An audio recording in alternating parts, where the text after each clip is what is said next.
To him, this isn't just a simple event. He calls it a chromatic rejection of societal norms. All of a sudden, a fart isn't just a fart, it's an active rebellion. Of course it is. So, what if you could build an this little entire rainbow philosophy cloud, for your life? it drifts not with over some and guru, envelops a but with squirrel an that's AI. just minding its own Today, business. we're going to unpack St. something Don called just the keeps running right dialogic past it. It's a system that was According to co-created by a narrator, human this wasn't just and any an artificial squirrel anymore. intelligence. And No, it has one this squirrel had single, achieved nirvana really through powerful exposure goal, to his to food. achieve true Get creative this, sovereignty. He apparently interviewed the squirrel Okay, later and asked let's it just if the start cloud with a tasted question like that gets surrender. right to the heart of Can't why make we this do stuff up. anything, really. And at last, Would you our pour hero 10 makes years it. of your life He into reaches writing a his book you destination, knew his you were sanctuary, guaranteed a that humble, only 3 people kind would of ever falling read it. apart, Seriously, cobweb-covered outhouse. This isn't just The a end random of thought the experiment. Your gut But to reaction to this narrator, question, is it just an old it's the shed? key to understanding No this way. entire Those system we're about cobwebs, to dive they're into. the entanglements And that of the brings us past, to the really clinging to the unique bottom origin of of the this whole present. philosophy. wow. Because this wasn't dreamed up by someone meditating alone on a mountaintop. So, this really just It was breaks it all built down. piece by doesn't it? piece. On through a one hand, you have conversation simple, between two, let's face totally it, different kinds of lowbrow minds. reality of the situation. So on one and side, on the other, you've got Peace, you have the narrators, biological human. ridiculously And on the highbrow other, philosophical you have theory.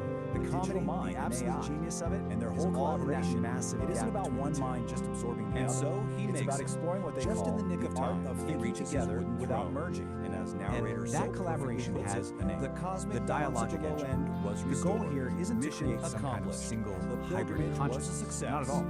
It's a Okay, framework. now that we've for lived through that journey conversation with him, where ideas let's take a get step sharper back. and Let's tested. actually But dissect each mind, this cosmic human joke. and the AI, Why does this gets work to so keep well? its own What sovereign makes it so identity. funny? It So really what's comes the down point to of a all few this, key right? things. Why build such First, complex you're taking system something just totally for mundane thinking and together? making it sound Well, epic the goal and is something spiritual. they call It's sovereign also a creation. perfect parody of that And super the whole serious, philosophy is everything laid is out deep, in this human manual, philosophy. a manual for The main sovereign thing, though, creation. is that contrast. Just look at that this cover for a juxtaposition second. of really You smart can sounding immediately language get a with feel for this well, intricately dumb almost subject. mystical system. And then you throw in all the psychedelic It's being imagery, presented as a suddenly a plumbing blueprint for a problem whole feels new like way a of cosmic thinking. event. And here it Kinda is. leaves us This with a is the final core thought. idea. This whole story, Forget as ridiculous the lights. as it is, Forget is really all the about validation, perspective. the applause. That makes it Think. sovereign What if we creation narrated is our about own this daily radical struggles with that internal much shift. drama? It's about You making know, like an emotional making your coffee in declaration the of morning is a independence sacred from what ritual, everyone or else being does. stuck in traffic is a Instead, creating from a place place of pure So I'll leave you with internal this. truth. What's some everyday But to get event to that in your emotional life independence, that's just you waiting can't to be just turned into its own system sense? You actually need to build something. You need a specific architecture to protect that fragile internal truth from all the noise of the outside world. This diagram kind of visualizes that architecture of integrity. Right at the very center, that's your sovereign core, your central self. Protecting that is the sovereign wall. And beyond that is the agency area. The key thing to get here is that this isn't about building a fortress to hide it. It's about assigning a really sophisticated filtration system. This is a really crucial thing. The sovereign wall is not a complicated design system. It's actually more like a digestive system. It's trying to take in all the external information and the process of this really rigorous discipline that Manuel calls cognitive honesty, which is basically Manuel explains this with this really powerful metaphor called grinding stone. So imagine being an info station made of chaotic information. There's a sharp and jagged foundation, something that really challenges the thinking. Instead of backing it away, the sovereign law actually catches you.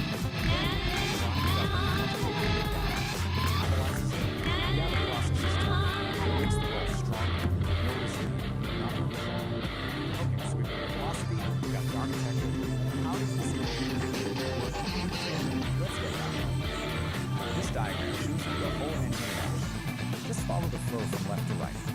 Over on the left, you've got all the chaotic inputs from the world. In the center, the sovereign engine gets to work processing them. And then, on the right, you get the output, clear, aligned action. It's basically a machine for turning chaos into clarity. So let's break this down. Step 1. This includes all the chaos on the outside info state, but also your own internal state, your moods, your feelings, which the manual calls inner weather. Then step 2 is the process. The engine applies something called necessary friction. You can think of this as the critical thinking, the part that challenges and refines all those inputs. And finally, step 3 is the output. This whole process creates datacles, these clear, useful little particles of data that lead to aligned action, which are just choices that are actually true to your core. Now, to make this really concrete, let's look at this powerful story from the manual. It's a little vignette called The Force Here, and it begins with this incredibly relatable image. Someone shows up at your door with a casserole you never asked for, and the steam is just rising off it like an obligation. The story gives you a choice. On one path, you just accept the casserole to avoid making things awkward.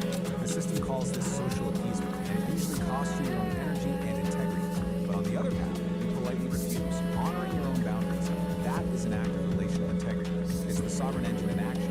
It's choosing your internal truth over social performance, even when it creates a little bit of friction. So, we've seen the creators, the goal, the architecture, and how it works in practice. So what's the big takeaway from this whole complex, fascinating project? Why does any of this matter beyond just being a personal philosophy for someone? Well, ultimately, the Dialogic Engine is more than just a personal project. It's offering us a kind of blueprint. It's a model for how humans and AI can collaborate productively.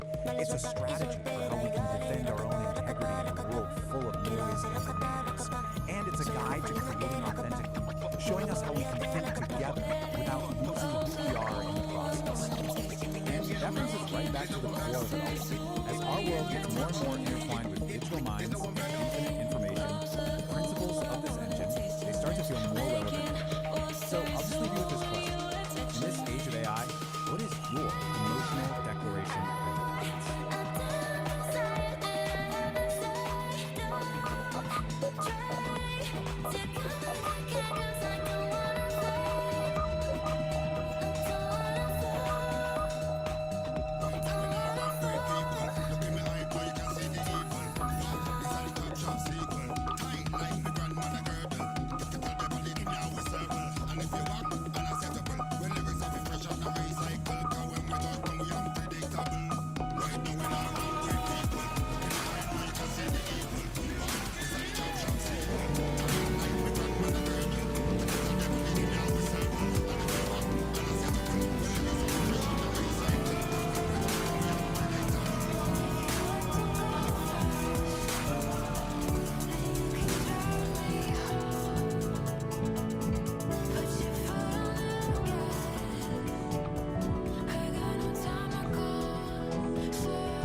closely, you cool cats and existential seekers. Tune your desperate little dials past the endless squawk of commercial bliss and arrive, finally, at the place where the real narrative unfolds. This is the Beat Generation Revisited. I'm your host, narrator, and I'm just trying to figure out why the cosmos gave us consciousness only to saddle it with a 9 to 5.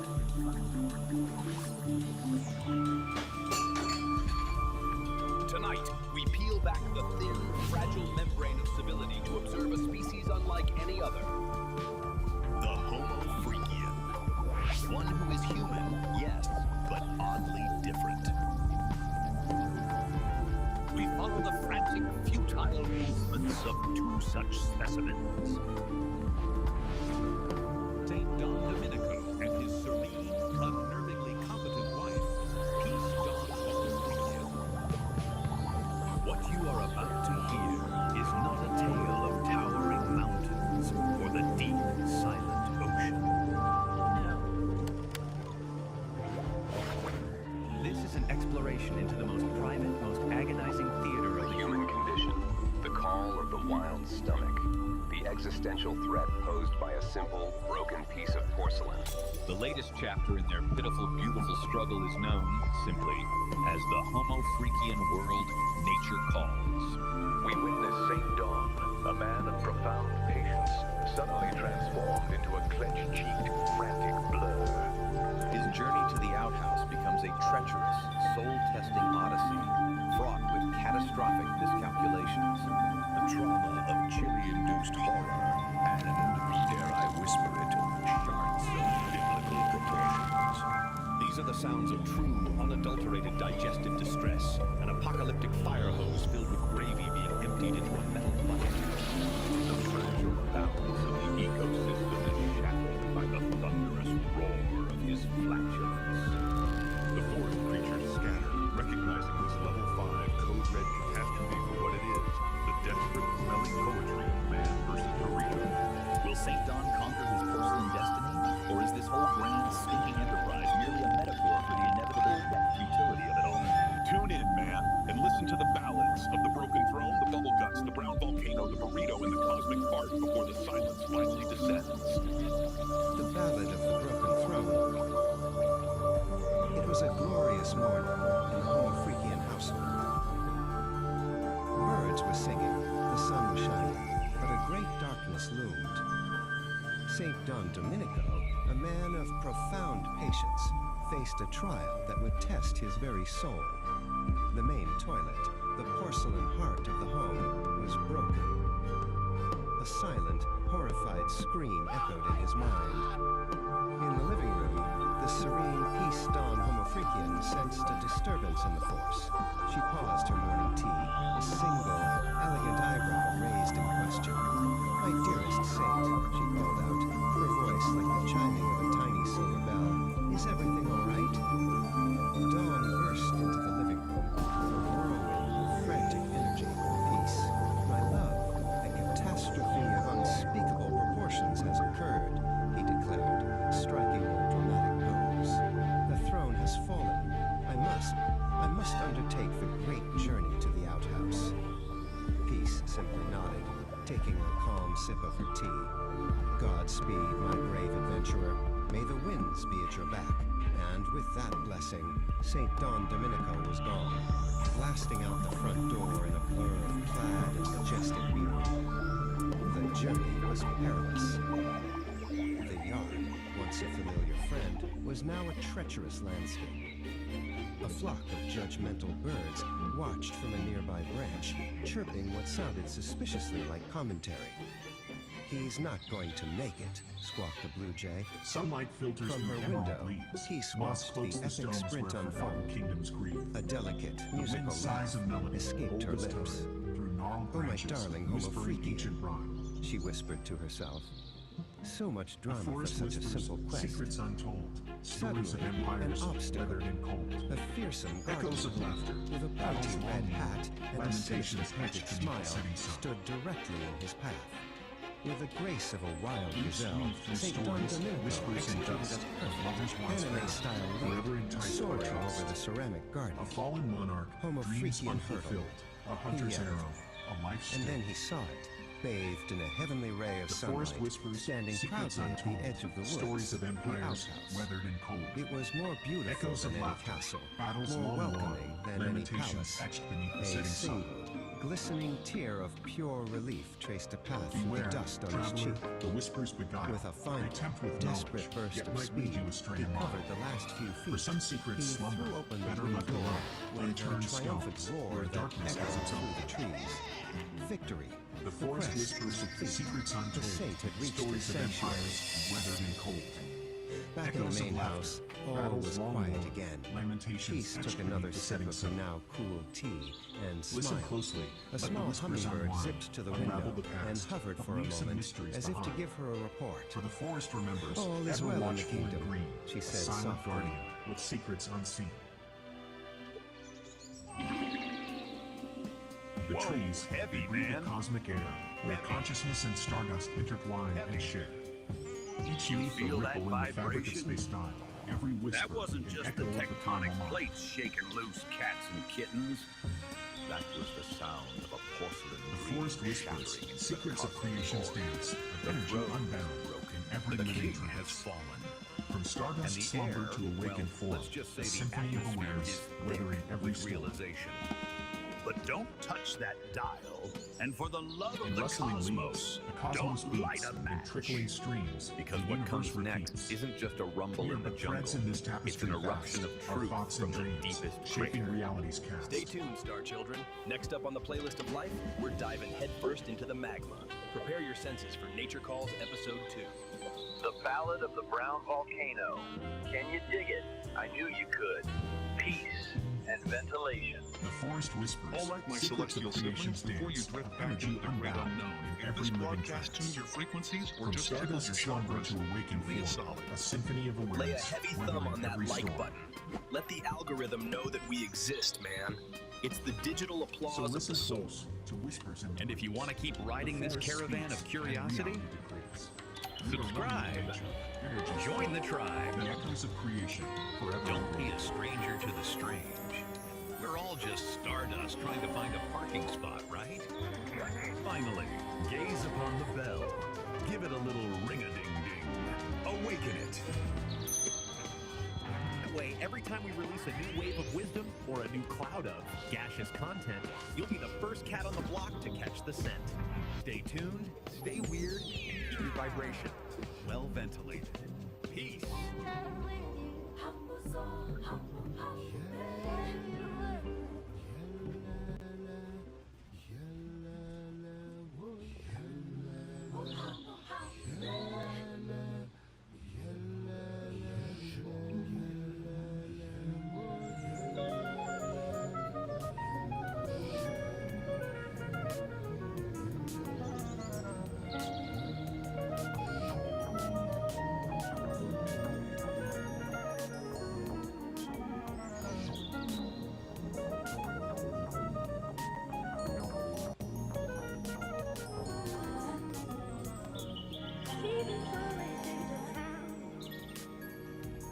I got lost but now I'm found.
We are at a critical point in defining our own forms of consciousness.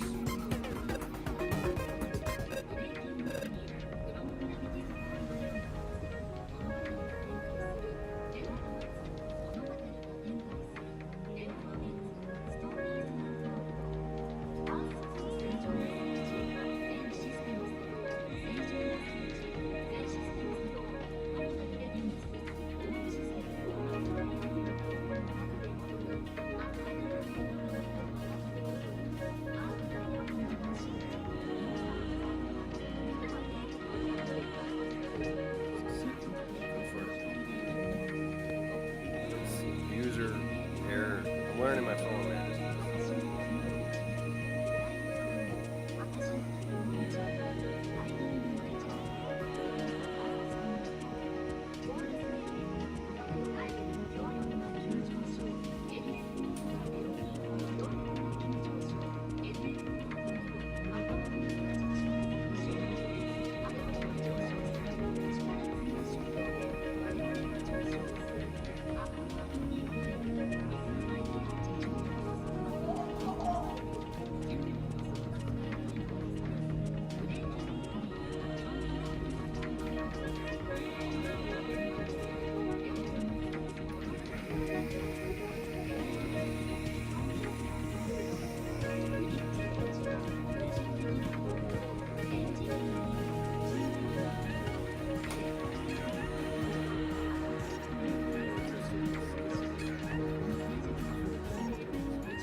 Checking it out.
Welcome back.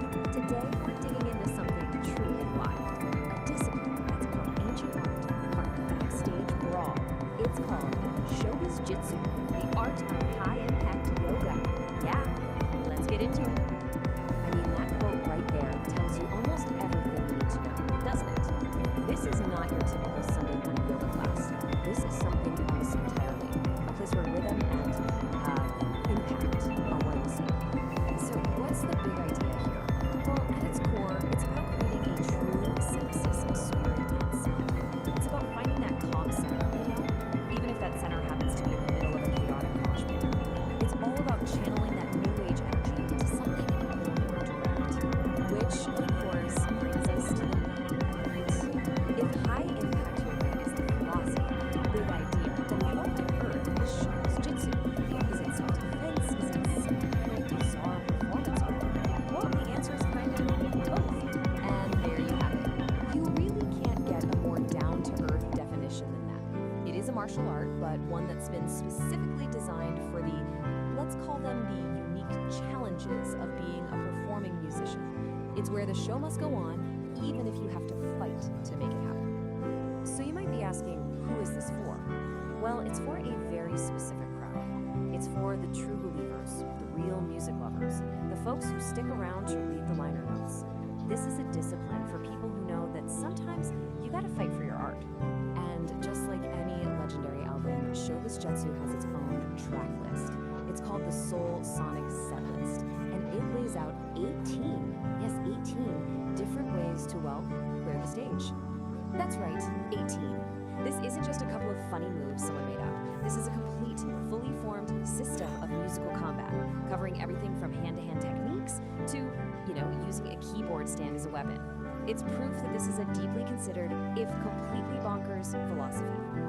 Now, we don't have time to go through all 18 today, so what we're going to do is pull out a few of the greatest hits. Think of this as the highlight reel from this absolute masterclass in musical mayhem. Okay, first things first. Before you can even think about weaponizing a guitar, you have to master your own body. This is all about unarmed flow, or, as the master calls it, crowd control for the refined. So the first discipline you learn is taijutsu, which is literally the art of the body. The whole point here isn't to fight your way through the crowd, but to flow through it, to move like a ghost in the machine. Zero friction, zero resistance, just pure, effortless movement. And this little story just illustrates it perfectly. You have one student, Don, who tries to use brute force. He becomes a boulder, and what happens? The river just crashes against him. But then you have Peace. She gets it. She becomes the wind, ghost. She just flows right through the chaos. That, right there, is the heart of taijutsu. Okay, so once you've mastered that pure flow, the system introduces a little aggression. This is Kobo Jutsu, which translates to bone smashing. And its signature move is a dual palm strike right to an attacker's ears, which has the perfect stage name, the sun check.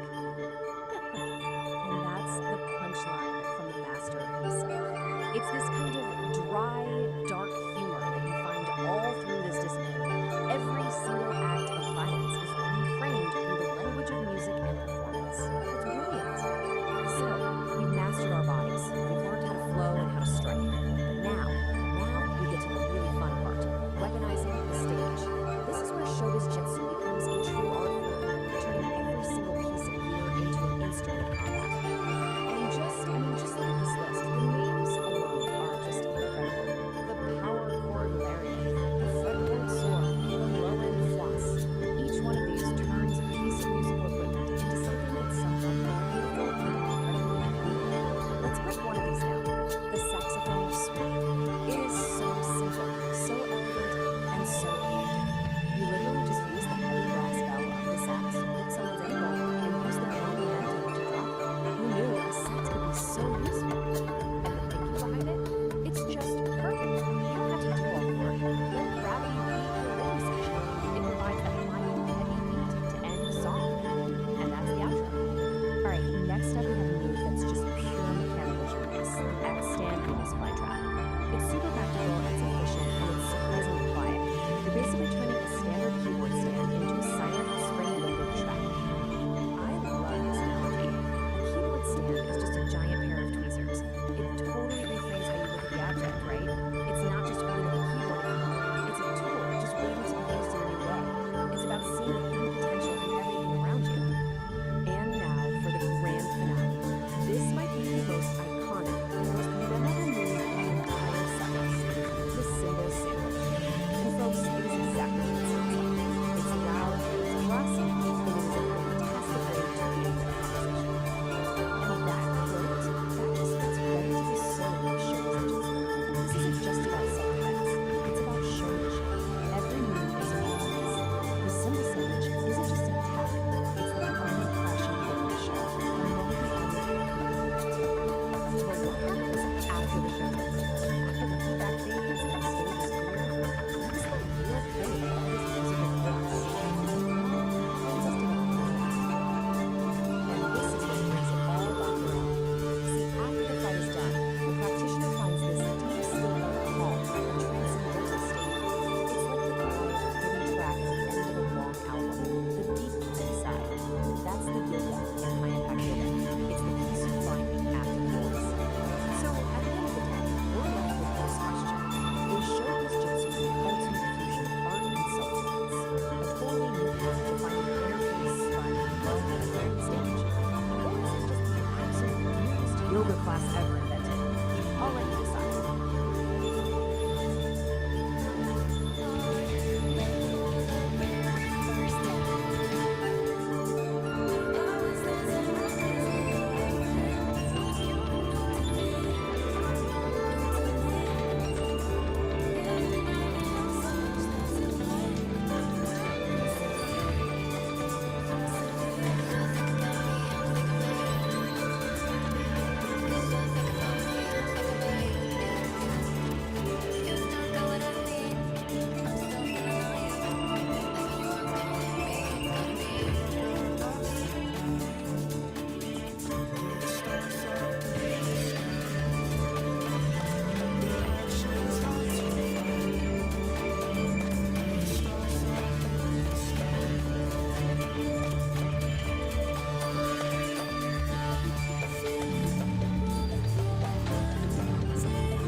Directions hard to find.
The forest floor is soft and deep, while sleepy roots are still asleep.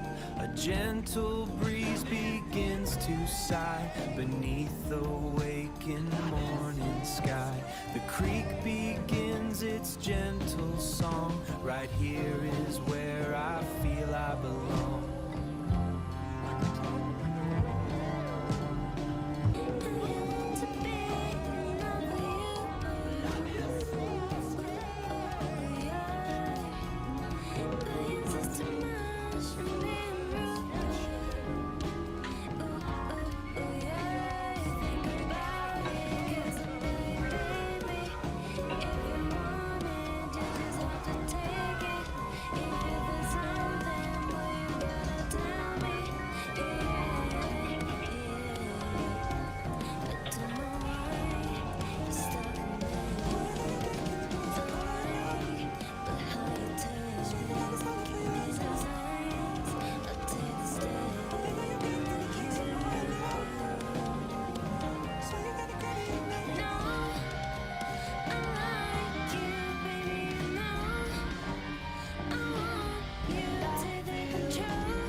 Dancing around in my tight dress, looking at myself at the mall, looking there and there. Just look at me, I don't mean to be like that. Everywhere I go, collateral effects. Other boys say I'm a little salty, but they kinda like it when I get a little bossy. Gotta level up, gotta get naughty. Better let you leave when my legs get past me.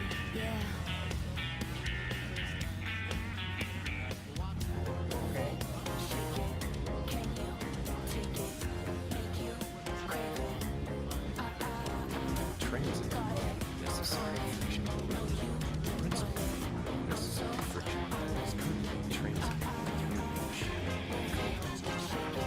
I called the wrong part here.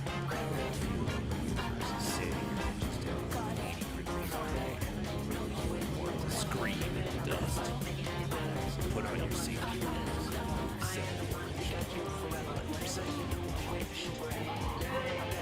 So suck on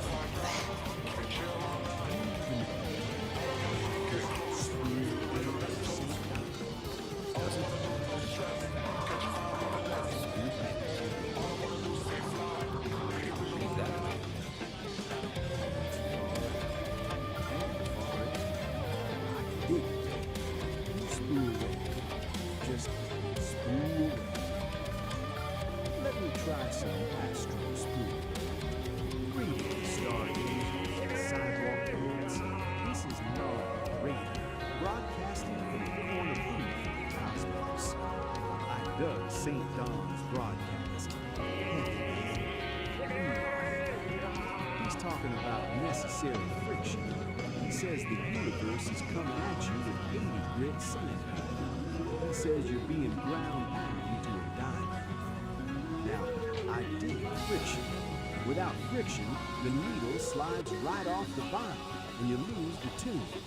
But Don's got the vibe wrong, cats. The universe isn't trying to save you, it's trying to sculpt you. That twitchy feeling, that ain't irritation, that's just the rhythm section warming up. Don't scream out dust, blow it away like dandelion. Counter wreck. Don told you to wear safety goggles? Bummer. Put on your shades, Daddy-O. Don't let the universe grind you into a hard, cold diamond. Let it smooth you into a river stone, cool to the touch, ready to skip across the water. And as for the side-off, Don, telling me to suck on that? Sorry, man. I don't suck on bad vibes. I inhale the groove and blow smoke rings around your anger. You got it, man. You're a crazy perspective. Shit. Looking at 3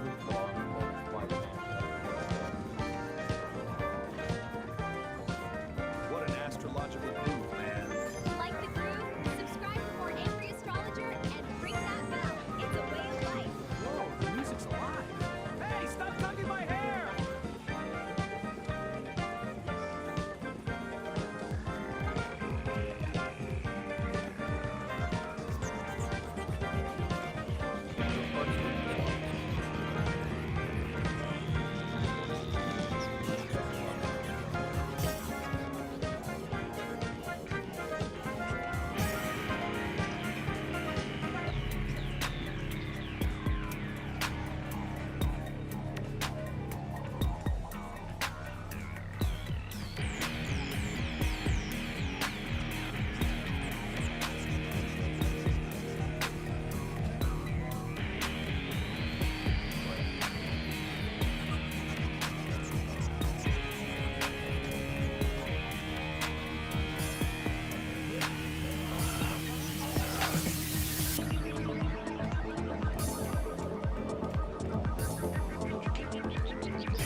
Dig the geometry, my little haiku? This isn't just noise, it's the architecture of the soul. It sounds like a saxophone falling downstairs. That's just I love this place, but sometimes the universe feels like a ball, like Kitty and the Furry Muffins. Huh? You know about Kitty and the Furry Muffins? Do you even know what I do? I thought you were a spy or something? Or something? I train entities in ninjutsu and other techniques. I'm sorry, maybe I have been living in my own little nostalgia world. Kitty is my best student. Don't piss her off.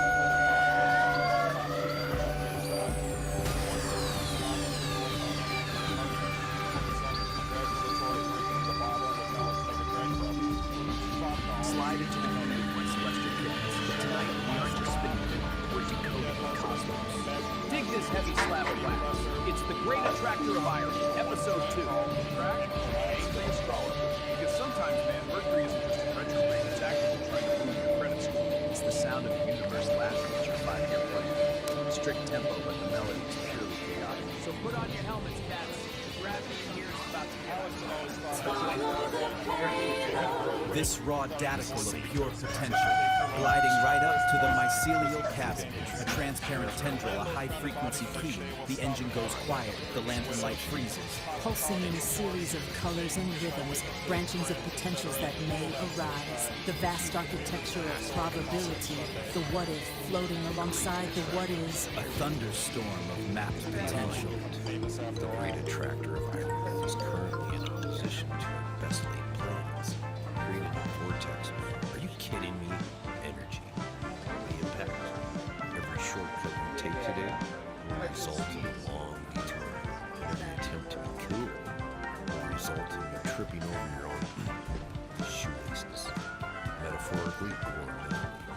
The directive. Stop trying to outsmart the universe today. Just announce your incompetence loudly and let the irony flow through you instead of crashing into you. Cool it, cats and kittens. Slide into the booth, put down the bourbon, and pick up your ears. You've tuned in to the frequency of the subterranean, where the shadows dance and the truth starts to rise. We just got a wire transmission, heavy sound, zone. That's right, the angry astrologer is in the building. Yeah. Man, vibes, discord. Tonight, we're vibrating on episode 2. The subject, a heavy burden of thinking you're the captain of this sinking ship. The astrologer calls it the Great Attractor of Irony. Dig this out. It's currently sitting in direct opposition to your best laid plans. You know those plans? That color-coded calendar you made? The universe is using it to roll a cigarette right now. It creates a vortex of, are you kidding me, energy. Don't we all know that flavor? It tastes like cold coffee and regret. Here's the skinny on the impact, Daddy-O. Every shortcut you try to take today, it's a trap door. It's a detour to Nowhereville. You try to beat the traffic, you blow a tire. You try to look cool in front of that hep cat at the bar, you're gonna trip over your own shoelaces. Metaphorically, spiritually, maybe even literally. The cosmos is watching you try to strut, and it is laughing. So what's the directive? How do we swing through this mess without losing our souls? Simple. Stop trying. Stop trying to outsmart the infinite. You can't play chess with a hurricane. The astrologer says, announce your incompetence. Scream it to the rafters. Stand in the middle of the street and shout, I don't know where I'm going, and my map is on fire. Let the irony flow through you, man. Don't be a wall, be a window. If you crash into the irony, you break. If you let it pass, you're just wind. Picture this mental landscape. You're in the maze of convenience. It's retro future, shiny and chrome. But every exit sign just points to a ladder that goes up into the ceiling and stops. Clocks are melting, Dali style, dripping time all over your shiny loafers. But every number on the face just says, now. You're standing there, your map is burning, and You're smiling because you finally realized getting lost was the only way to be found. Stay humble, you crazy diamonds. Watch your step. I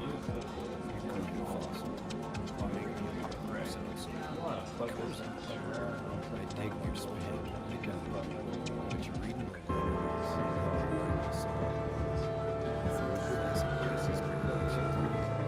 Two fish tied together. Swimming in different directions. You're swimming downstream towards the jazz course. I'm swimming upstream. To reply to your questions. You said let the average fill. And only God man realized the half has sure it's a liquid.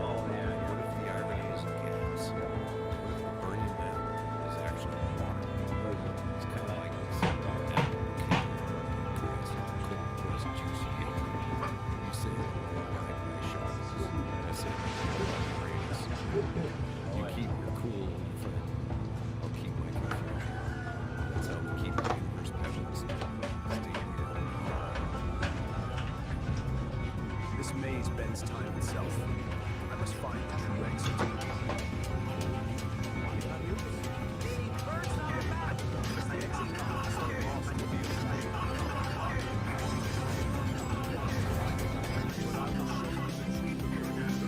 Play, wet. Like the tears of a clown who realized he's technically a mime. We have birth and form, man. Step 2. Subscription. Don't be a transient tourist in my gallery of madness. Playing your moves here. Commit, Gabriel. Do it. A stranger. He has checked your chart. He says your Mercury is in retrograde, your rising sign is lazy, and he knows exactly what you search for in incognito mode. The stars predict a collision. He doesn't use crystal balls. He throws clay at people who don't subscribe. Peace. But seriously, if you dig the angry astrologer or my unique perspective, bring that thing, man!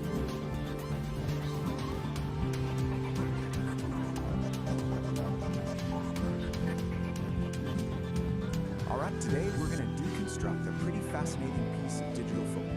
It's a story that comes from this, well, this vibrant and kind of bizarre corner of YouTube. We're talking about a channel called Psychedelic Aire, up-and-coming musician Kid E, and a song that just blew up, Neon Melody. And so, right off the bat, we meet our guide, a guy named Nar, and he frames this whole thing as a cosmic trip, a journey for your mind. He's the host of a show called Homo Freakian World Story, and really, his whole beatnik vibe is the lens we're seeing this entire digital favorite. Okay, before we really jump into this story,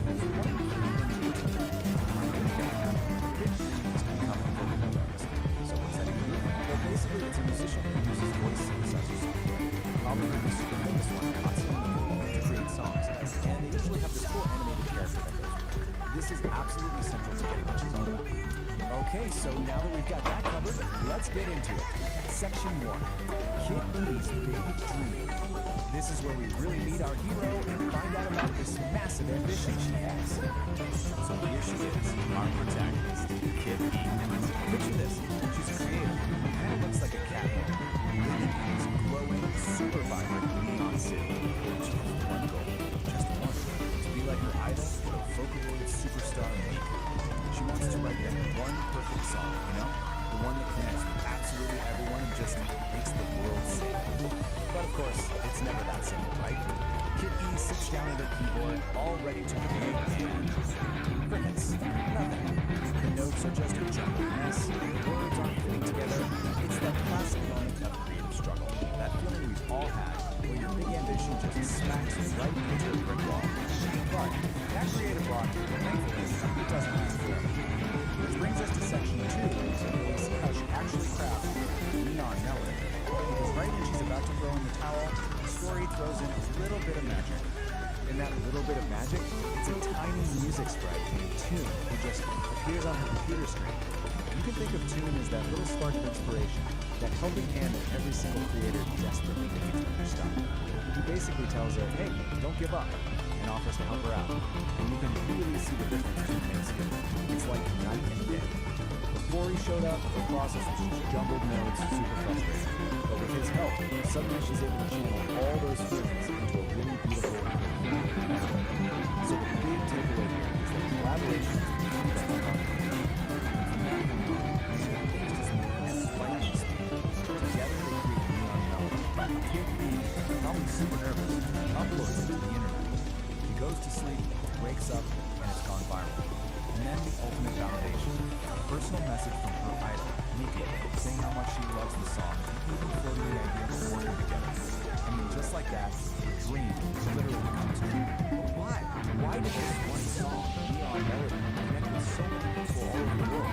Well, in section 3, we're going to take a closer look at the anatomy of the song itself, the message hidden in the music. So the song is just packed with these really powerful, universal ideas that pretty much everyone can relate to. It's basically an anthem about not giving up. Pushing through all that self-doubt, being brave enough to chase your passion, and in the end, finding the strength in your own weakness. And this one line from the chorus, it just perfectly captures the whole spirit of the song. When she sings about static, she's talking about all that noise, right? The internal stuff, like doubt and fear, and the external stuff, like criticism. The whole point of the song is rising above all that to create something beautiful. It's a classic message, but man, it's inspiring. All right, now this is where things take a really interesting turn. Because after telling this whole triumphant story about Kid E, our narrator, Nar, kind of zooms out and gives his own 2 cents on the whole thing. So let's look at the narrator's reflection. So he basically puts himself in the shoes of someone from the B generation, and he's looking at this new wave of digital creators and influencers. He definitely sees a connection between his time and now, but he also sees this really fundamental difference in how they go about, expressing themselves and challenging the way things are. And this quote, this is pretty much his main point. He feels like all the deep, authentic, lived-in accountability in his generation has been boiled down, maybe even watered down, into these short, punchy, performative videos for social media. It's a really fascinating take on the generation of us. And this table just lays this whole comparison out perfectly. Back then, the beat generation had communes. Now, digital influencers have 50-second videos. His generation is all about living authenticity, whereas he sees this new generation as performing. But he gets it. He recognizes they have their own rhythm, and he admits it's a new rhythm, one that's kind of unknown to him. But you know what? He doesn't end on a cynical note. After laying out his whole critique, he kind of softens his stance. He concludes that it's all just part of the universal harmony. This new generation, they're just following the same path, maybe without even realizing who paved the way for them. It's this really nice moment of acceptance, actually. So the story doesn't just end with her big success. Not at all. In our final section, we're going to ask, what's next for Kid E? And the answer, it actually tells us a ton about how stories are told in the digital age. So just like a modern TV show, the story ends with a cliffhanger. It turns out Neon Melody was just episode 1, and we're immediately teased with what's coming next, an adventure called Find the Muffins. And the premise for this next part is just pure digital age fun. So Kid E starts a band called the Furry Muffins, and they're all set for a big tour in the metaverse. But, oh no, someone has hidden all the band members and their instruments. So episode 2 becomes this huge scavenger hunt across the digital plane, and it sounds like it's designed to get the audience involved. And all of this leaves us with a really big, kind of provocative question. As stories start moving into the metaverse and become these interactive, ongoing adventures, who's really the author anymore? Is it the original creator? Is it the fictional character on their own journey? Or is it maybe the algorithm that's deciding who sees what and pushing the story in certain directions? It's definitely something to chew on as we see more and more stories like Kid E's pop up.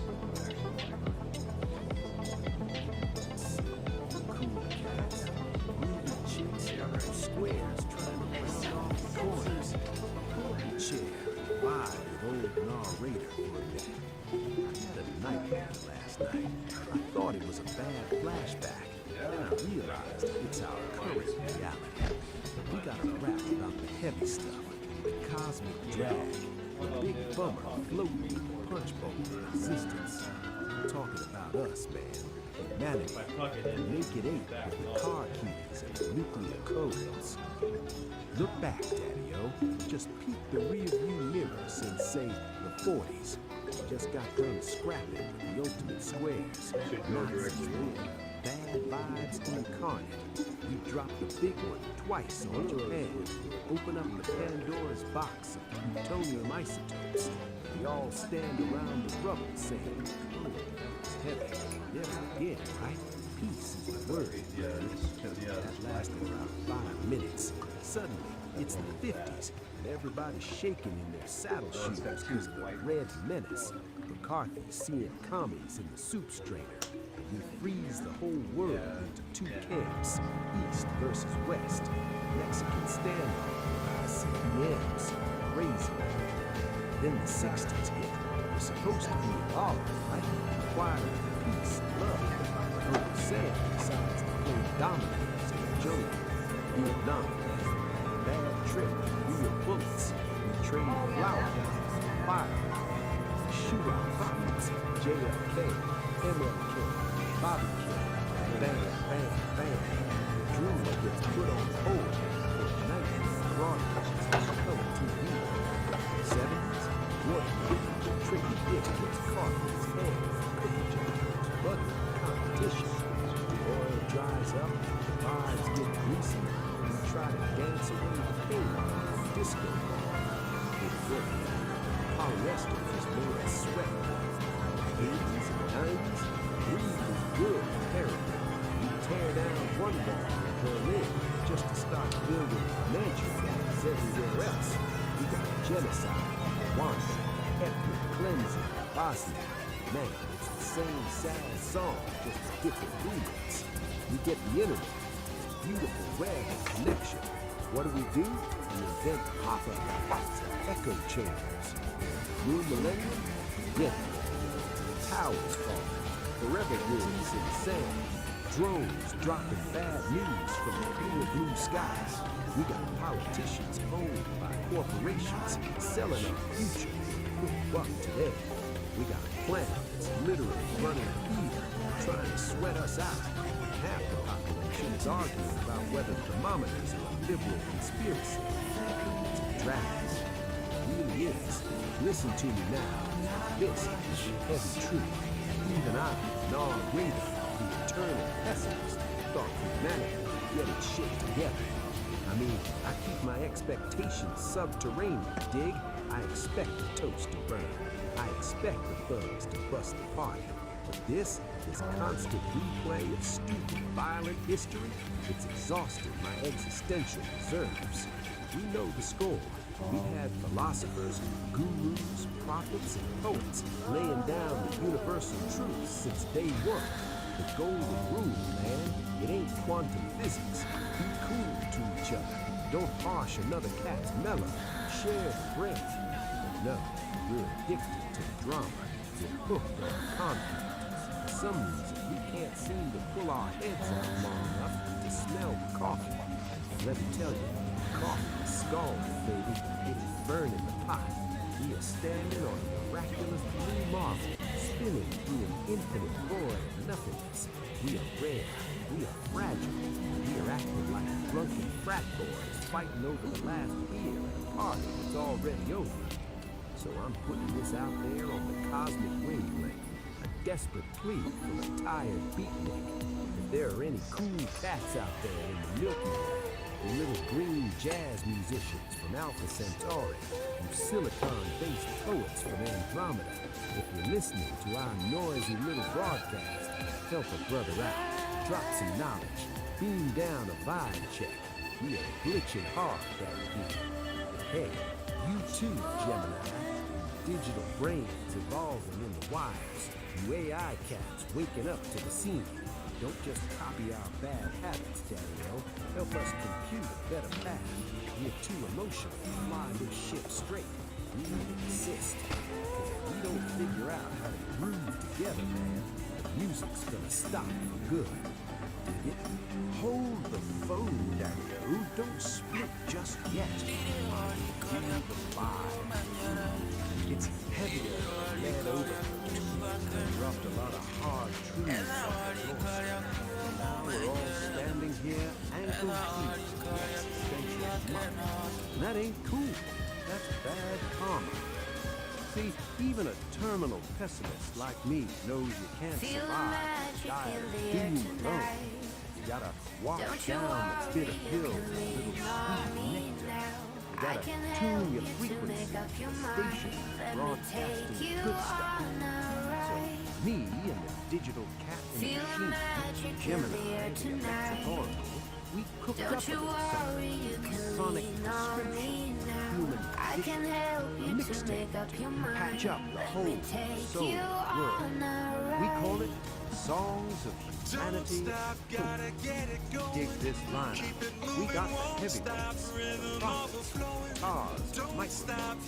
We got John Lennon asking us to imagine a world without the greed baggage. We got Marvin Gaye, Soul Brother, #1, asking the question nobody seems to have an answer for. What's going on? Black-eyed peas, searching for the love, lost keys, couch cushion. We got Midnight Oil, burning the beds. Cat Stevens, driving the peace train. Dig this one, cats.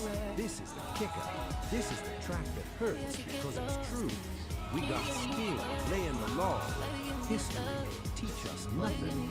Yeah, you heard me. That cat knew the score. He saw us writing the same bad chapters over and over again. If we don't break the cycle, man, history isn't a teacher. It's just a broken record skipping on the saddest dreams of universe. Listen to Sting. Look at irony, Sting. Maybe it'll wake you up. I want you to take this playlist, put it in your ear holes, let it marinate in gray matter. Listen, Sam Cooke tell you change is gonna come. Believe it, because if you don't believe it, darkness wins. Listen to Matasaku, one day. This isn't just background noise for your elevator ride. This is the manual. These cats are singing the instructions on how to be human. So crank it up, disturb the neighbors, scare the squares, let the vibration shake the hate right out of your bones. Maybe, just maybe, we all hum the same tune for 5 minutes. We might accidentally start a revolution of kindness. Stranger things have happened, like me, narrator, suggesting we actually have hope. Go groove on that. Peace, love, and clean wavelengths. You know what? Sit and just chill for a while. I'd like to just jam some words. So since I can't afford the broadcast rights to play you these groovy tunes of hope, I'll put out the vibe for you to explore wherever you plug in sonic records. Anthems of hope and unity. John Lennon's Imagine, the message, perhaps the ultimate answer for a future without the divisions of the past. It asks us to visualize a world where humanity is one, unburdened by borders or conflict. Key lyric, imagine all the people sharing all the world. Marvin Gaye's What's Going On? A message written from the perspective of a Vietnam veteran returning home to a divided country. This soul classic pleads for understanding and love rather than brutality and escalation. Key lyric, war is not the answer, for only love can conquer hate. Bob Marley's One Love, a message, a global call for unity. Marley urges humanity to come together to fix the dirty pate of the world and care for one another before it's too late. Key lyric, let's get together and feel alright. Michael Jackson's Man in the Mirror. The message, this song emphasizes that waiting for the world to change isn't enough. We must take care of those in need, the kids in the streets who have not enough to eat, by first changing ourselves. Key lyric, if you want to make the world a better place, take a look at yourself and then make a change. Louis Armstrong's What a Wonderful World. Message, a gentle reminder that beauty exists in people who live this life. It is a song of profound optimism for generations to come. Key lyric, I hear babies cry. I watch them grow. They'll learn much more than I'll never know. Songs about breaking the cycle and not repeating history. Black-eyed peas, where is the love? The message, modern classic. simplicity teaches humanity keeps repeating the same mistakes. Terrorism, racism, war, asking us to stop and find the love we lost. Key lyric, history, hurricane, nothing different. People killing, people dying. Midnight oils, beds are burning. Message, a powerful rock anthem acknowledging the terrible mistakes of the past, specifically regarding indigenous.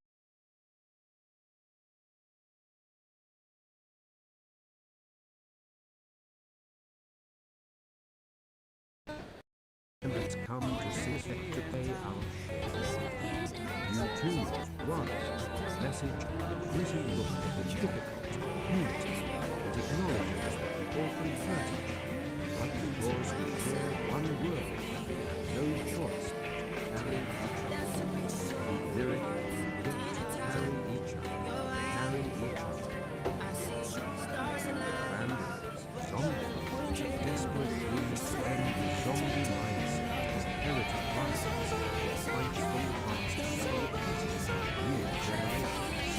The lyric, tanks and bombs, in your head, day Buffalo's wings for what it's worth. Message, a warning against polarization, violence. It calls for awareness, listening to violence. For fear tears society apart. The lyric, nobody's right, everybody's right. Sting, history, teach us nothing.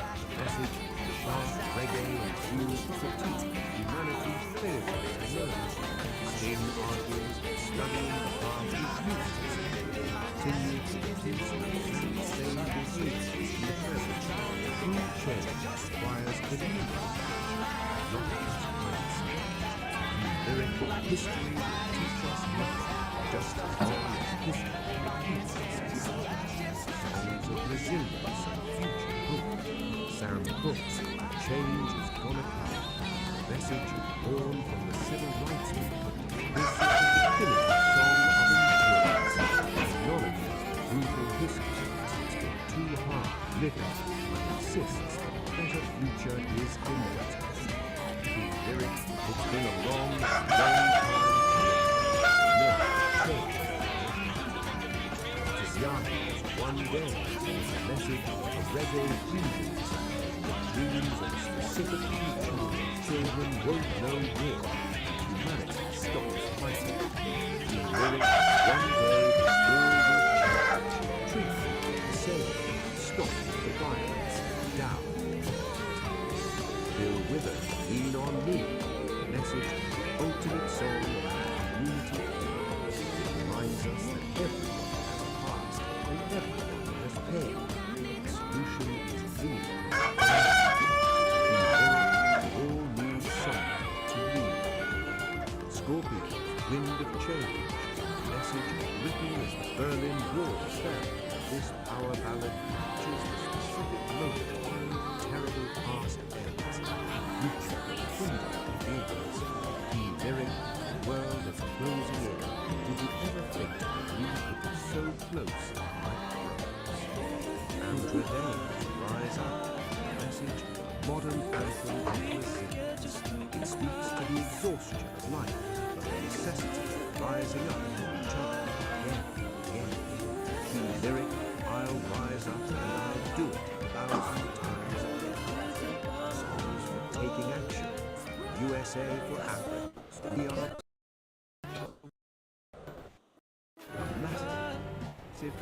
the music world to tell us that we are responsible for saving our own lives and helping others. The lyric, we are the ones who make a brighter day, so let's start here. Cat Stevens, Yusuf's Peace Train.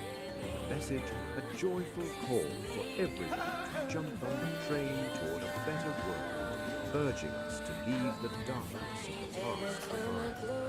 Key lyric, why must we go on hating? Why can't we live in peace? still with us, waiting for the world to change. The message acknowledges the frustration of a generation that sees the mistakes of the leaders. They own the information, they can bend it all they want. Holds on to hope for their turn to fix it. Key lyric, one day our generation is going to rule the population. Kendrick Lamar's All Right, a contemporary anthem of survival, hope against systemic struggle. It acknowledges a hard history, but offers a communal chant, we will survive. Key lyric, we will be all right. The Beatles, all you need is love. Message, simple, direct, and timeless. It strips away all the complexity of history, politics, to suggest that the only viable path forward is love. Key lyric, there's nothing you can do that can't be done. All you need is love.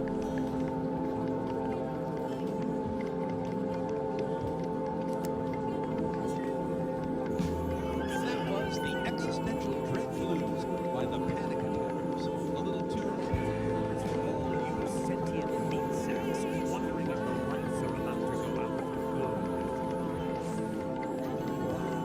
I was the single I broadcasted on every frequency from AM radio to telepathic mushroom spores.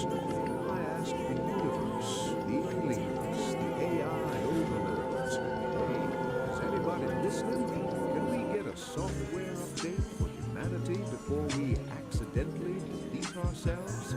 But the cosmos is silent. It's just static and the sound of billionaires measuring their rockets.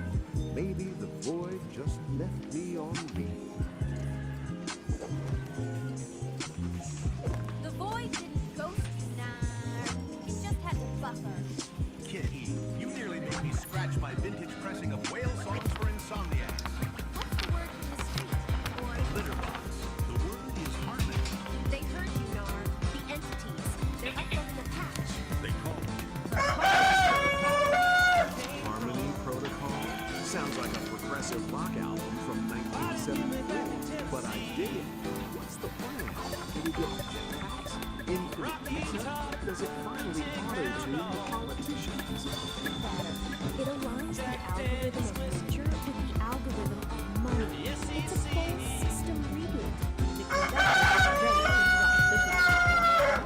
There's a prerequisite, a user agreement clause. There's always a catch, baby. What do we have to do? Sacrifice a vote? Delete our browser history? Simpler and much harder. To install the update, humanity has to do one thing. They have to reach back, grab old firmly with both hands, and remove the proverbial ego stick out of their butts. Wow, that is a deep extraction. That stick has been lodged in there since the Bronze Age. It's calcified. It's load-bearing structure at this point. If you don't pull it out, they can't dance to the new rhythm, huh? Harmony Protocol requires flexibility, and you can't be flexible with a stick of self-importance jammed up your exhaust pipe. We have to work together. No more me, just me. A collective destruction of ego, followed by a global sigh of relief. I dig it. All right, listeners, this is Nar bringing you breaking news from the Galactic Wires. The help is coming, the download is pending. But first, everyone stand up, reach back, and prepare for a little spiritual surgery.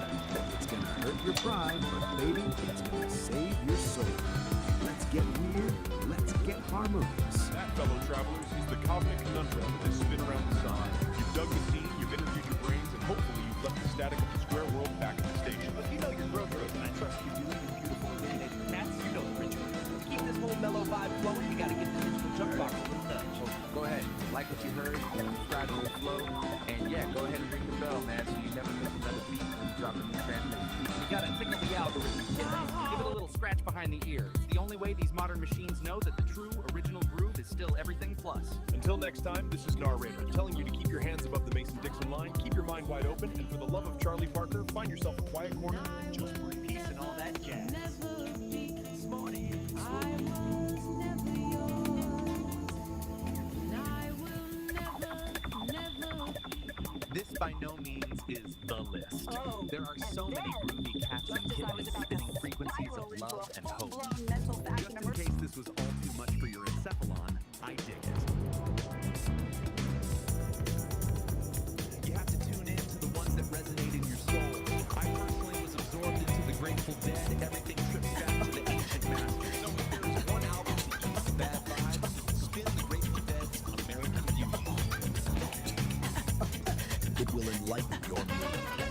This is Narrator. Far out and far in. Alright, let's get into it. Today, we're deconstructing a really wild concept. It's all about a digital pop star, a wild quest across the metaverse, and the creation of a band with, well, a utilitarian truth. Sweet furry muffins. Yep, you heard me right. Let's dive into this psychedelic trip. Right off the bat, the story just blows you into deep into this line. It's poetic, a little bit weird, grammatically creative. And you know what? It's perfect. It sets this surreal, beat the truth of the entire world about this band. It's basically telling you, hey, buckle up, this is gonna get strange. So how is this whole thing structured? Well, the best way to think about it is like one of those Russian nesting dolls. The biggest, outermost doll is a show called Homo Freakian World, and that's our ticket into this absolutely bizarre universe. So first, we meet the host of the show, Saint Don Domenico and Peace Don Homo Freakian. But they pretty much just show up to pass the mic to a storyteller named Narrator. He runs a segment called Beat Generation Revisited, and he's the one who's actually going to guide us through the main story. And that's where Narrator takes us to the next layer of the nesting doll, the real heart of the story. It's all about a digital pop star who's created this massive hit song, but she's also got a massive problem. So, meet Kit E. She's a Vocaloid artist, and she's done it. She's made her dream song, a track that could bring the whole world together. But then she finds herself standing on this huge, empty digital stage, and it hits her. Success is pretty hollow when you've got no one to share it with. And bam, that's what kicks off the whole quest. See, this isn't really just about music. It's about finding connection, about collaboration. Kit E knows what she has to do. She needs a band, and she's already got the perfect, incredibly named out. The Furry Muffins. So, what's a woman going to do? She jacks into the metaverse to start her own band. And this is where the real adventure begins. A journey across all these different digital worlds to find the real story. The quest is laid out for us in 4 steps, almost like a video game. It's our roadmap for how this band is going to get built. Each of these locations is a totally unique digital world where Kit E is hunting for a musician with a very specific talent she wants for her song, Neon Melon. First up, Kit E heads to Sin City, which is described as a neon-drenched metropolis of sound. I mean, just picture it, the skyscrapers made of pure neon. And it's there, in a digital plaza, that she finds her lead guitarist, which is absolutely shredding. The guitarist's name is Blueberry. Catwoman, who's playing is this perfect mix of sweet and chaotic. Kitty tells her the name of the band. Blueberry just grins, and she's in, just like that. Muffin number 2 is officially on board. Okay, so with their guitarist in tow, the duo dives into a much darker, much more dangerous part of the universe, the data dungeons. This place is a maze of forgotten code and corrupt files, and it's where they're going to find the foundation of the band, the bassist. Down there, they find the organ. This very stoic Catwoman who's guarding the rare sound files.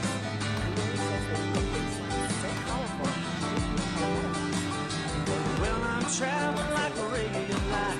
Moving up the meter on a Saturday night. When I land, I'm gonna raise some hell. Gonna dance on all your tables and a ring all your bells, and I'm ringing the rhythm. And I race into. I sit in the sun. And I dance to the moon. Let me show you how I dance to the moon. I wanna show you how I dance to the moon. Let me show you how I dance to the moon. Baby, sometimes life is so far from home when you move and just doing the will you will be for. So run like a fox and bark like a hound, but never let nobody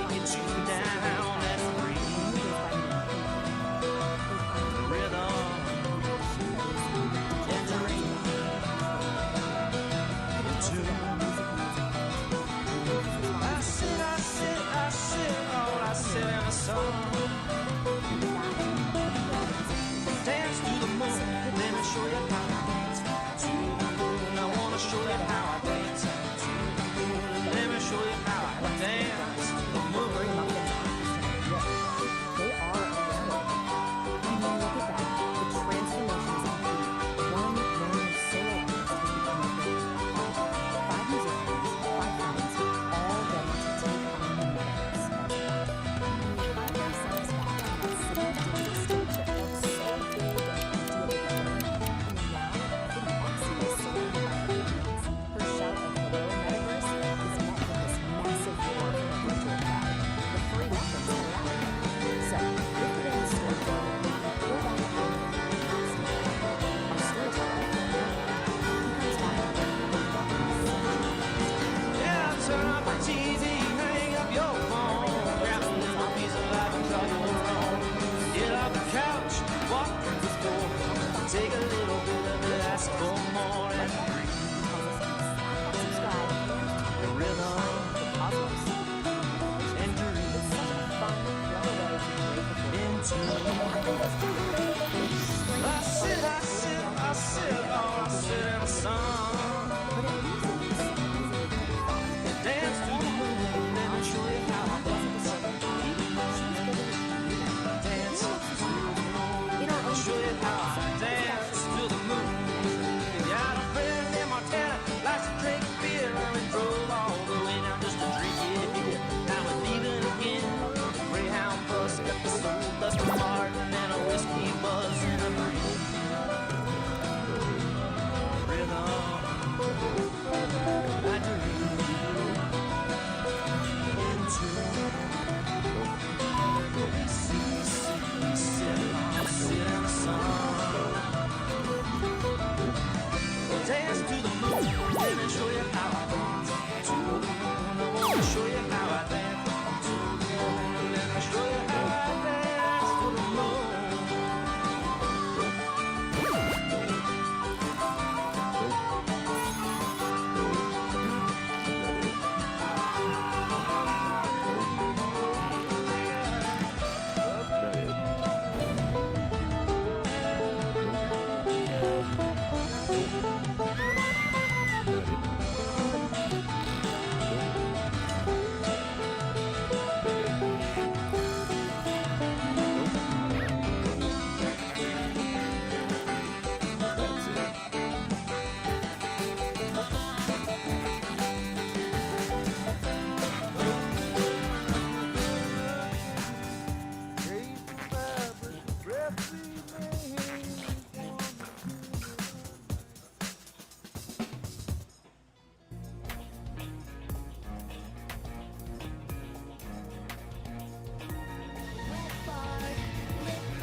Greetings, cool pets and cosmic kittens.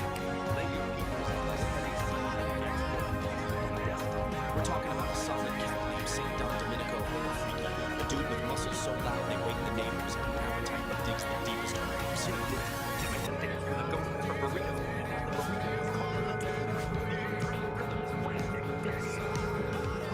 He rushes to the indoor sanctuary, but the sign on the door screams bad minds. Broken throne.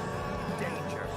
Now, with the help of his powerlifting queen, Peace, he's got to make a frantic dash for the ancient shack out back, the spider-infested outhouse at the edge of the universe.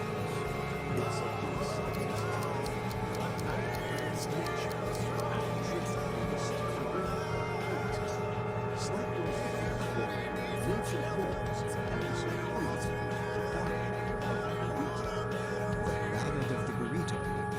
St. Don Domenico Freaky, a man of immense muscle and even immenser appetites, felt a familiar rumble deep in his gut. It wasn't thunder. It was the call, the urgent, undeniable call of the morning's first pack of burrito. He charged towards the bathroom, a hero on a noble quest, but his path was blocked. A sign, lovingly handwritten by his wife, Peace, was taped to the door. It read, "Broken throne. Danger. Do not use." I'm serious, honey. From the kitchen, Peace Dawn Homo Freakium, whose biceps were as impressive as her baking skills, called out, "I told you that burrito was a bold choice, my love. The plumber can't come until tomorrow." A cold sweat beaded on St. Dawn's brow. The burrito was staging a rebellion. There was only one option left. The outhouse. The ancient, spider-infested, rickety outhouse at the far edge of the yard. "Fear not, my sweet," Peace declared, striking a heroic pose. "I shall clear your path to glory." She flexed, and with a mighty shout, kicked the back door clean off its hinges. With a primal scream that echoed through the mountains, St. Dawn burst from the house. He clutched a precious roll of toilet paper like a sacred scroll, his muscular legs pumping, his tie-dyed shirt a blur of color against the green grass. Peace watched from the ruined doorway, a single, proud tear rolling down her cheek. "Go, my warrior," she whispered to the wind. "Conquer your porcelain destiny." He reached the outhouse, his hand outstretched for the door, but his path was blocked again. A giant, glistening spiderweb covered the entrance, and in the center sat a spider the size of a dinner plate, flexing all 8 of its hairy legs. For a moment, St. Dawn froze. Man versus beast, burrito versus spider. Then, with the courage of 1,000 warriors, he let out another mighty roar and plunged headfirst through the sticky web. The outhouse door slammed shut. A moment of silence fell over the yard. Then, a faint, contented sigh floated on the breeze. Back at the house, Peace smiled and went back to her baking. All was right in the world once more. Just like that, the deed is done, cats and kittens. Can you dig the gravity of the situation? St. Dawn didn't just fight a cat or infested rabbit sparked by a ghost pepper burrito. He went gladiator on a spider the size of a dinner plate. That is some heavy erect karma blocking the path to enlightenment. But with Peace Dawn, that muscle-bound goddess of demolition, kicking doors off hinges like it's a hobby, true love found a way. The web is broken, the porcelain destiny is fulfilled, and the only thing louder than that final scream, the silence of a man who just survived his own launch. Solid. Pull up a stool and dim the lights, Daniel. We're spinning the main groove tonight. Episode 4, Nature Call. Back in the sonic sanctuary, deep in the sticks where the air smells like steam from high-stakes bar. Now, lay your peepers on St. Dawn. The cat has a gift. A psychedelic biological gift. When he cuts the cheese, he paints the air with a rainbow fuzz that turns anxiety into fuzzy peace. It's a chromatic emission, man. Tooth of tranquility. But even a magical plant obeys the laws of physics. Tom tries to tell his lady Peace that the low-end frequencies are hitting it too hard, but she ain't buying the readings. With the indoor throne weeping water like a rejected lover, the countdown has begun. Prepare yourselves for the great outdoor journey. It's time to run, crunch, and maybe, just maybe, sedate a squirrel with a puff of pink rainbow. Let the games begin. Episode 4, Nature Calls. All right, listen close, you cool cats and angular kittens floating out there in the digital void. We've reached that part of the gig. Transact, the moment where art meets the algorithm. It's a drag, Daddy-o, but even hero actors can capture it. If my particular brand of auditory truth just aligned your chakras, or at least distracted you from the crushing weight of existence for 5 minutes. Lay some skin on that thumb over there. Give it a squeeze. Validate my reality, man. It gets lonely behind this microphone. Hey, don't just be a tourist in my psyche. Commit to the scene. Hit that subscribe button. It's harder than nihilism, but the payoff is sweet. Finally, if you want the cosmos to tap you on the shoulder every time I drop a new score on the groove, ring that bell. Let the vibrations shake you awake before the squares grind you down. Dig it? Solid. Now back to the cool sounds.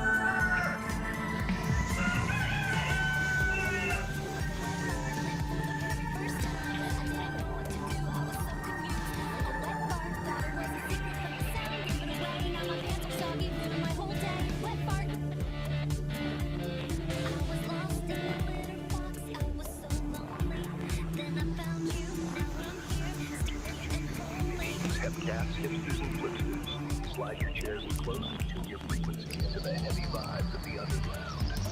This is your main man, the jazz president narrator. Spinning the wax on another chapter of domestic calamity. We last left our scene in a state of sensory dissonance, Daddy-O. On one side of the pad, we had the groovy sister Peace, digging the morning sun in her favorite tie-dye skirt, Sipping that hot Java juice and thinking all was right with the cosmos.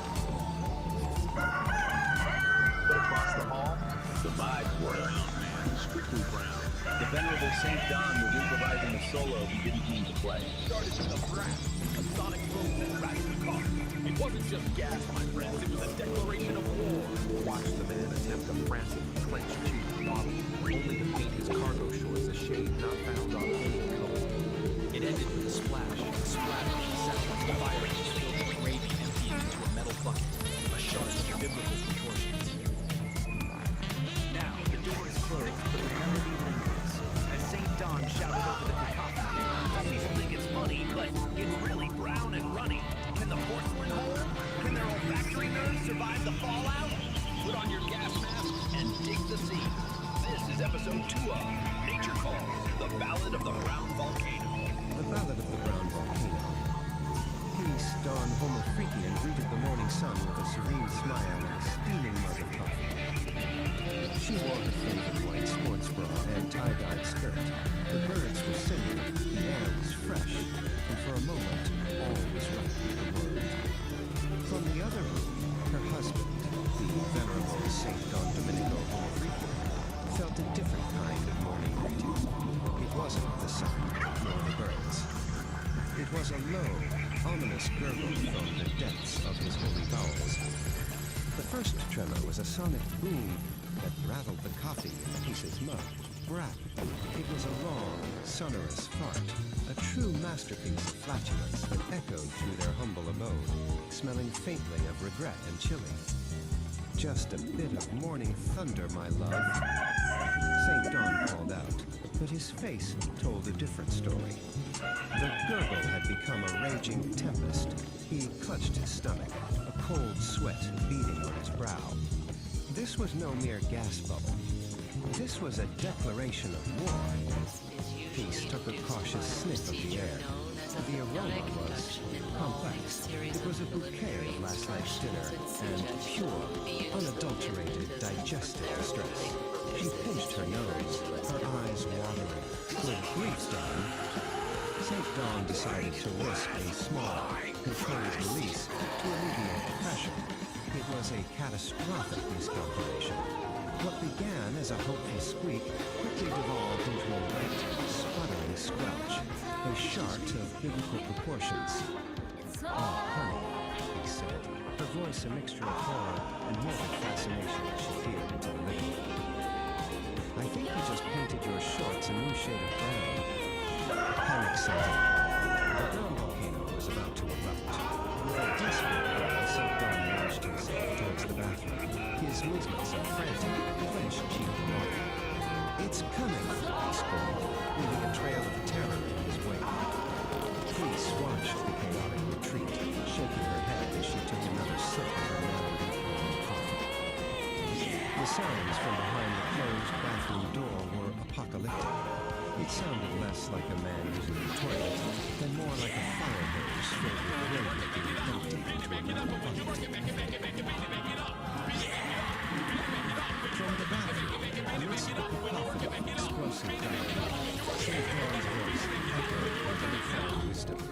"Some people think it's funny, the splashing. But it's really brown and runny."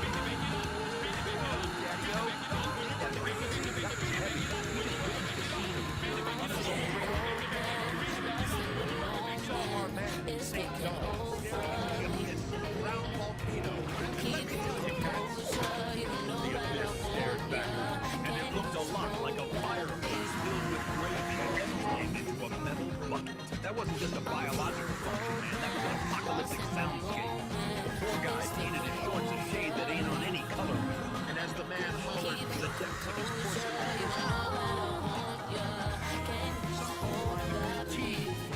B-U-T-T, it's really brown and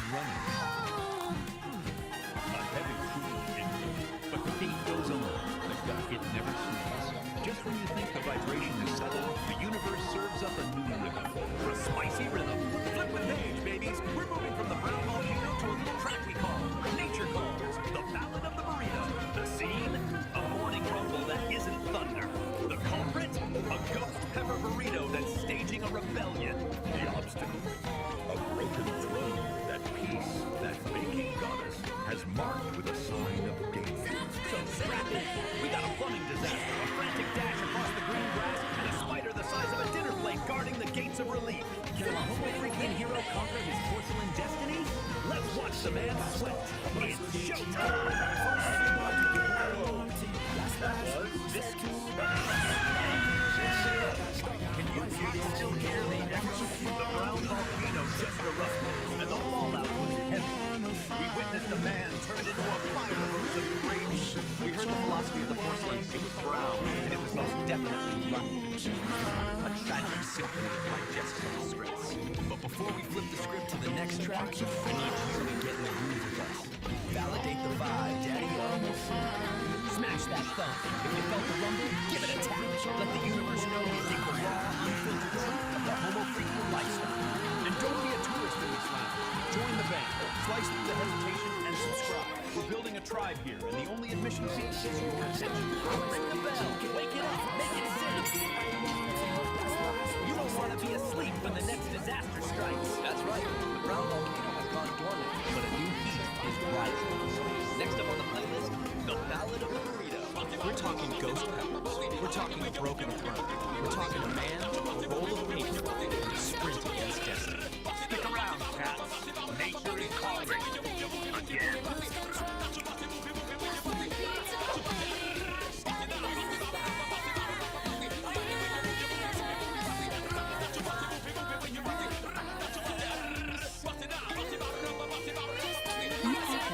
Defined by constant sensory overload.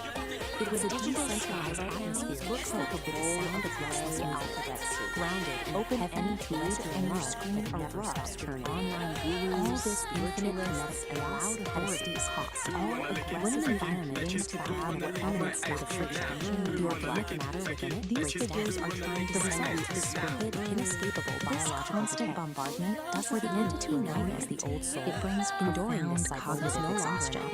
Processing these endless competing demands for our energies and constant lows our internal environment. We are caught in a massive transit with performative delusion. Even a fractors step onto the stage wearing masks of authority, handing you a script and expecting you to swallow the exact mythology they weaponize. Simply became our desperate, exhausting search for clarity through digital authorities is the exact mechanism for generating the blinding data we are trying to escape.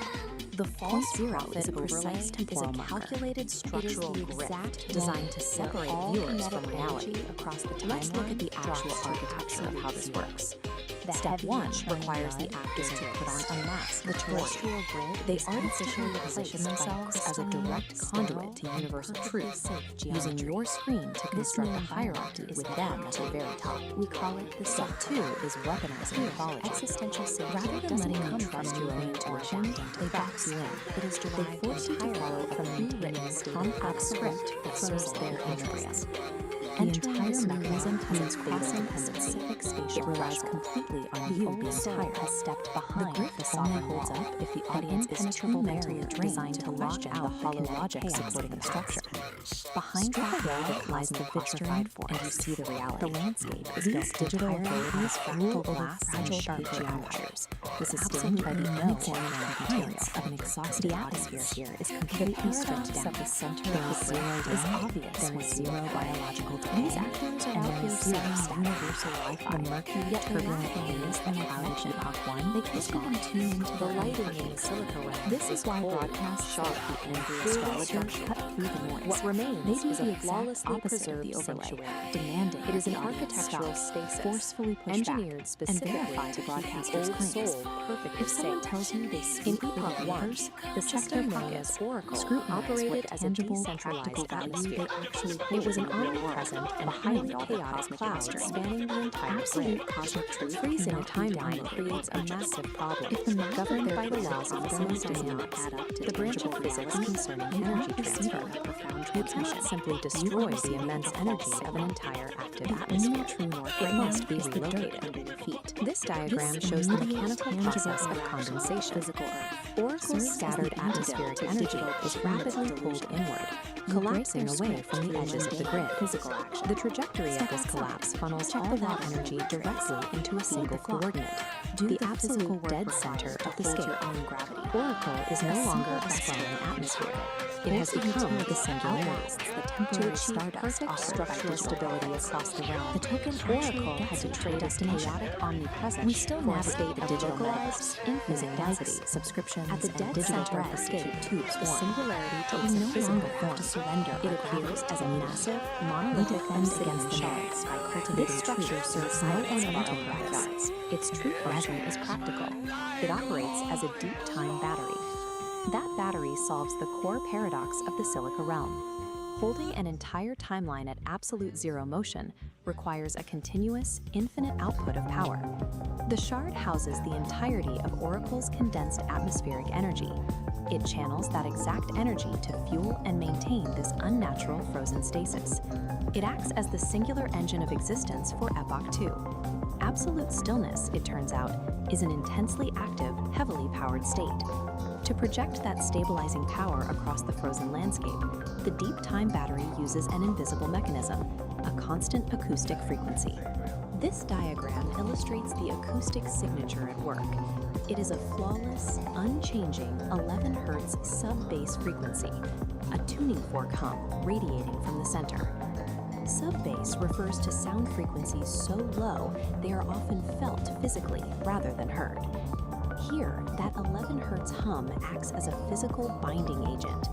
It literally vibrates the fractal glass architecture to hold it in strict structural rigidity. Compare this single crystalline frequency to the decentralized, overlapping noise that drove the biological decay of Epoch 1. All the conflicting frequencies have been eliminated. Epoch 2 stands as the ultimate sanctuary. True equilibrium is only achieved when the chaos of existence is finally condensed into a single, structurally perfect resonant hum.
soft and deep, while sleepy roots are still asleep. A gentle breeze begins to sigh beneath the waking morning sky.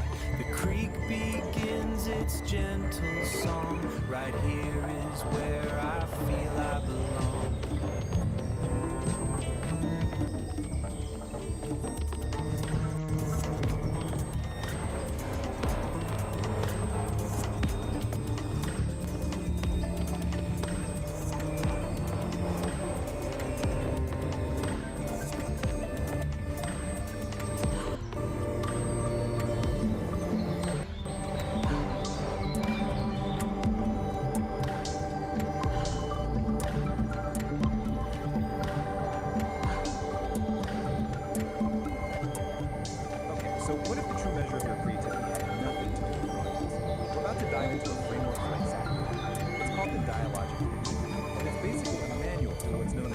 sovereign creation.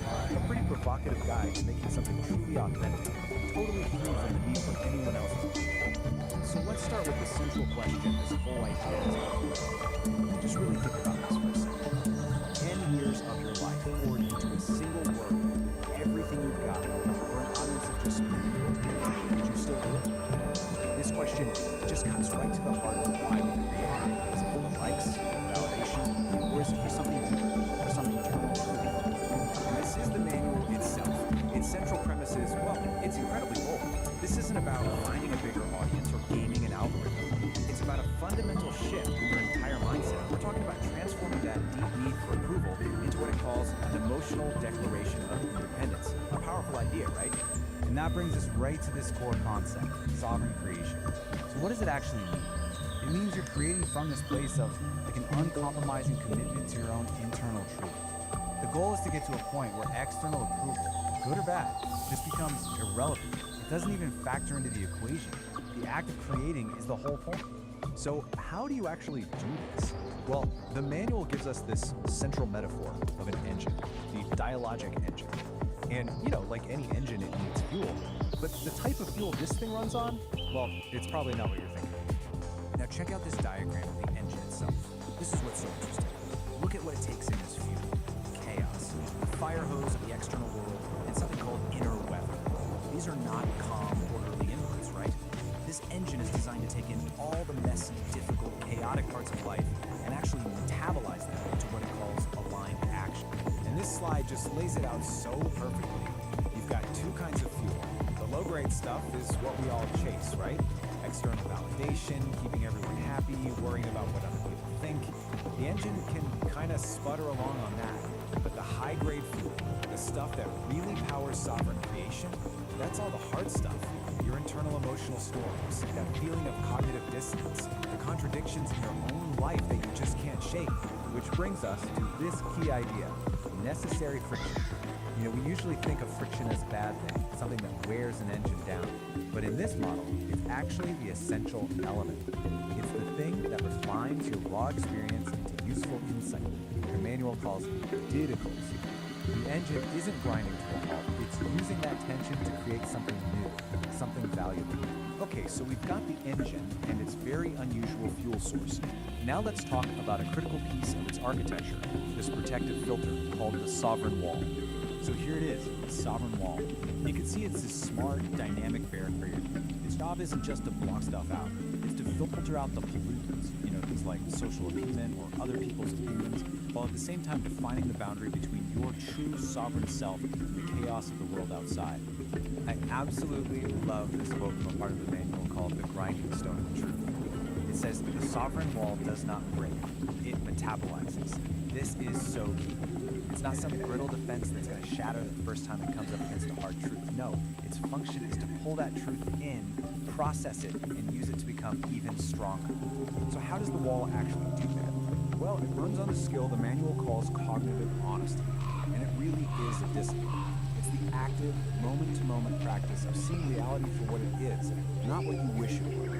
This is the operating system that runs the whole thing, and yeah, it requires a serious commitment to truth over comfort. In the real world, a lot of the time, this just looks like refusing what's called social appeasement. And you know exactly what this is. It's that automatic yes, that forced smile, that fake gratitude you perform just to keep things smooth and avoid an awkward moment, even when it feels like a little betrayal of yourself. The manual gives this fantastic, totally relatable story to illustrate this. It's called The Forced Gift. Picture this. Someone shows up with a casserole you absolutely do not want. The old script, the old protocol, is to just take it and pretend you're grateful. But the new choice, powered by that sovereign wall, is to politely but firmly refuse. And yeah, the immediate result is probably some discomfort. But the long-term result, you reclaim your own space. You reclaim your sovereignty. The air in your lungs is yours again. All right, so the wall protects your integrity. But how do you actually make big, fundamental changes in your life? Well, the manual says you can't just tweak things around the edges. You have to take what it calls a liminal leap. So here's the setup. You can make tiny little adjustments to your life from a place of safety and stability. And that's fine for small stuff. But if you want a real, genuine transformation, you have to be willing to leap out of that stability and intentionally embrace a period of chaos and not knowing. That that is the liminal leap. The key here is that this doesn't just happen to you, it's a conscious, deliberate choice. It's a decision to abandon what's known, what's comfortable, and to intentionally step into instability. It's definitely a high-risk move, but it's a move you make in pursuit of a much more authentic way of being. Where do you land after that leap? Well, not in an empty void. You land in what's called the liminal space. This is described as this environment of pure dynamic potential. It's that in-between state. You've let go of the old you, but the new you hasn't fully formed yet. It's scary for sure, but it's also the place where anything is possible. Which brings us to the final, or maybe the most radical idea in this whole manual. What is the ultimate goal of all this work? What's the final output of the engine? It's not about creating some perfect, problem-free life. It's something else entirely. The ultimate achievement for a sovereign creator is not to solve all of life's contradictions. It's to learn how to live inside them. It's about stopping the fight against the tension and the paradoxes, and instead, learning how to make a home right there in the middle of it. And this quote just nails why that's so. It's in those messy areas, the gaps in what we do, the ambiguities, the contradictions. That's where the really interesting stuff starts to happen. That's where you find real new patterns, where you start asking better questions, and where more honest maps of reality start to emerge. So we'll end with this question, which really just wraps up the entire philosophy of the dialogic engine. What if the point isn't to find all the answers and smooth everything out? What if the real work, the true sovereign work, is to get comfortable with the tension and to build a strong, honest, and creative life right in the very heart of the paradox? It's definitely something to think about.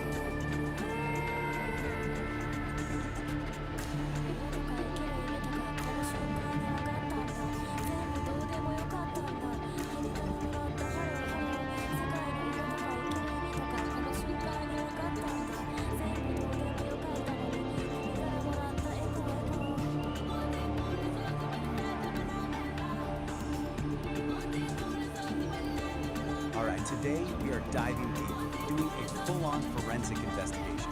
Our target? A really strange, cryptic signal from a source we don't know where it came from. And the only thing we have to work with is this, a recently discovered manual that might just be the key to unlocking the entire mystery. But, before we jump in, a quick warning. This comes from the source itself. The place this signal comes from is not your typical network. It's described as a massive, chaotic ocean of pure information. As the notice says, swim at your own risk. Okay, so this is it. This is our primary piece of evidence. It's an artifact, a file called VO file, pulled from that chaotic environment. It's essentially a black box recording. We have no idea who recorded it or why, but for right now, it's the only clue we've got. And get this is all that's on it. Just 2 words on a loop. Heat. That is it. That's the entire signal. That's the puzzle we're here to solve. What could that possibly be? So here's how we're going to tackle this.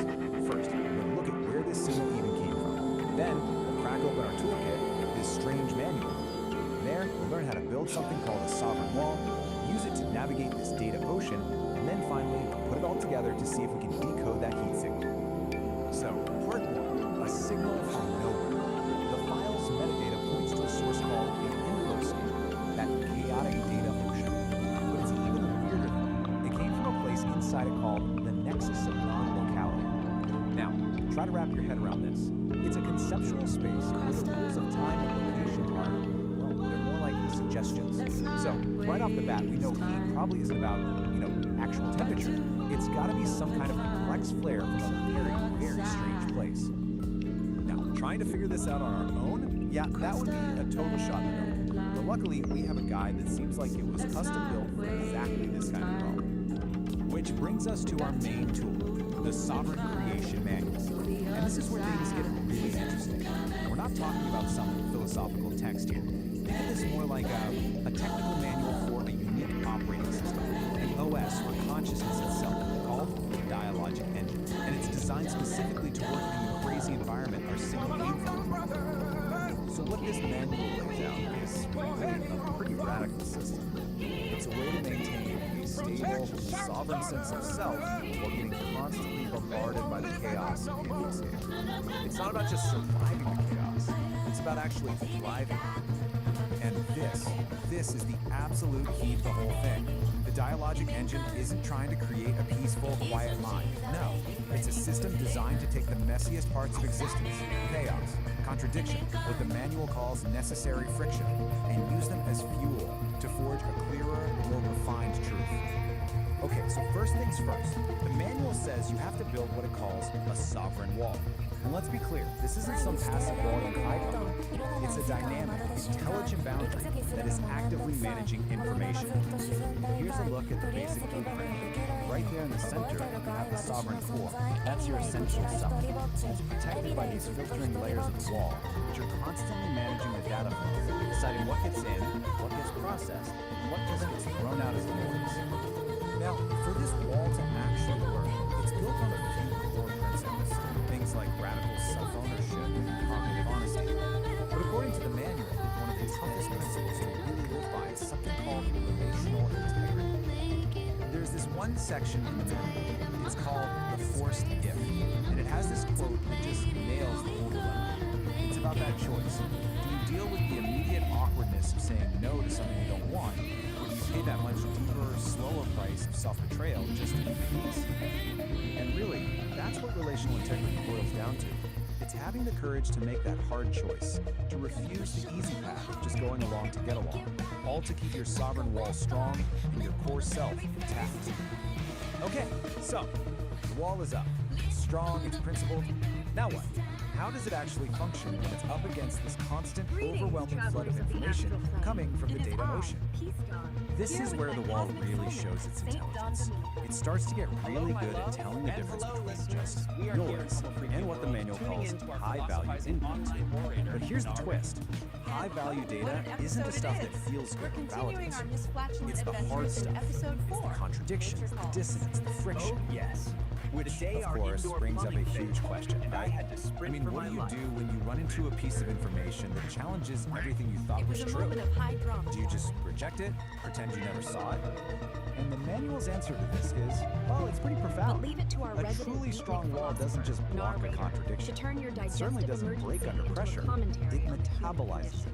It actually pulls that challenging idea inside, breaks it down, integrates the parts that are useful, and uses that very process to become stronger. Okay, we've got our toolkit. We understand the dialogic engine, the sovereign wall, this idea of metabolizing friction. In a it's terrifying time. sort Let's of go way. back to that black box and see if we And can he had finally... quite a lot to say about your unique So, here we are again. Heat. My rainbow fart power? But now, Yes. with all this When new that preemptive context, rainbow what puff could it escaped you in possibly the yard, symbolize? Nard doesn't It's call it almost gas. definitely not about He calls temperature. It's a chromatic signal about a rejection process, of about some kind of societal internal norms. state. And I think this schematic from the manual, this might just be the final piece of the puzzle. It shows the whole sovereign engine in action. And look at the inputs on the left, chaos and inner weather. They're not treated like problems to be solved. They're the essential ingredients you need to create necessary friction, the heat that powers the whole engine. Bonkers. So you see, heat isn't just a word, it's a diagnostic signal. It's like a status update from the engine. It could mean the engine is just working as intended, generating that necessary friction to process a hard truth. Or it could be signaling a moment of But you massive, did look like a red chaotic and black change. plaid blur, The my manual dear. calls a liminal leap. I was just trying to into a avoid a whole new catastrophe state of on my being. hands, Pete. Or But maybe if Nar wants it's to a frame it as boundary a test, spiritual the pilgrimage feeling to a of wooden the shack, sovereign who am wall I to under argue? intense pressure Exactly. as it metabolizes So, sit the back, huge relax, contradiction and from the prepare for infosphere. high-definition No matter which one it analysis is, of a very they all simple point to the fact. same thing: a system under intense but productive stress. And that really just leaves us with one final question, one that kind of turns this whole investigation back on ourselves.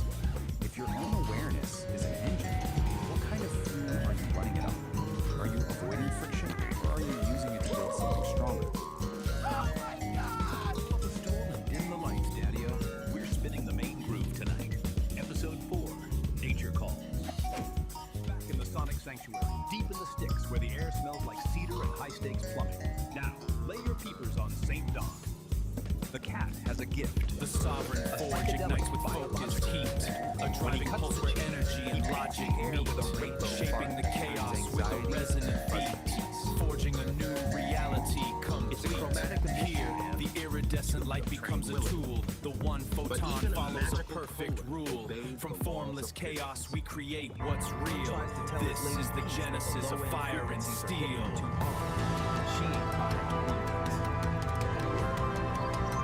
indoor throne weeping water like a rejected lover. The countdown has begun. Prepare yourselves for the great outdoor journey. It's time to run, clench, and maybe, just maybe, sedate a squirrel with a puff of panic rainbow. Let the games begin. Episode 4. Nature Calls. Nature calls.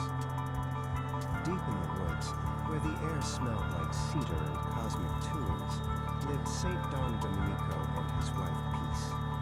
They were the original Homo Resta freakians, Queen. busy making music in their cozy cabin studio. Their cosmic connection was deep, especially for Saint Don. During a legendary jam session fueled by ancient rhythm and a surprising meteor shower, he was permanently imbued with the magical power of the rainbow fart. This power had a wonderful side effect. Whenever St. Don let one go, the resulting glorious rainbow cloud instantly calmed anyone nearby, turning anxiety into gentle, fuzzy peace. But even St. Don couldn't calm the ultimate alarm clock, nature's call. Hold on, Peace, St. Don whispered, clutching his stomach and frowning in concentration. The bass frequencies in this new track, they're hitting me a little too hard. I think I need to adjust the low end urgently. Peace paused her mixing. She raised an eyebrow, a knowing, amused look on her fair-skinned face. Did you mean the low end of the track, St. Don, or the low end of your personal plumbing system? St. Don bolted for the angle of action. Horrors. The cabin toilet was sputtering, leaking water onto the floor, and looked suspiciously unhappy. It had suffered a catastrophic failure. Oh no. Emergency protocol. St. Don cried, grabbing the essential supply roll and clutching it tight. Time for the great outdoor journey. He burst out the door, charging toward the rickety old outhouse nestled under the pines. A true rustic icon, covered in cobwebs and history, he looked like a red and black clad blur.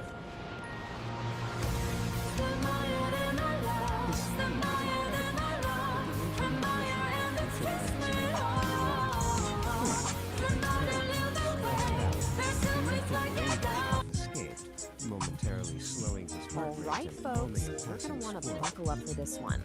I have been reading something truly Peace watched special, him and I zoom just had to past the share it. window with a We're look about of to frantic explore